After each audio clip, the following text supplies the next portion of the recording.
Ayan, nakabit ko na yung grills yan. Nagdagdag na lang ako ng isang hollow blocks para yung grills magamit kasi galing sa ground floor yan. Tinanggal doon sa partition yan, inakyat dito sa taas, dito na kinabit. Kaya nagdagdag ako ng hollow blocks. Okay na, ipinisin ko na lang yan. Tapos nakabit ko na rin yung downspout yung para sa drain ng ulan galing sa bubong sa roofing. Kabilaan yan kapatid. Tapos kabila mayroon na rin. Yan.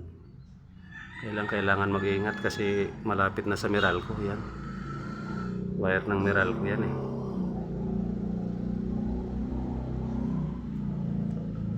Yung sa loob, plasteringan ko na rin.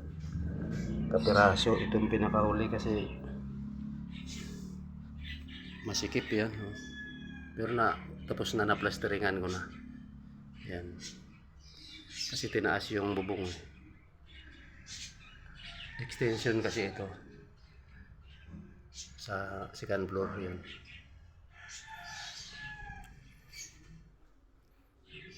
Babay mga kapatid. Good afternoon na lang.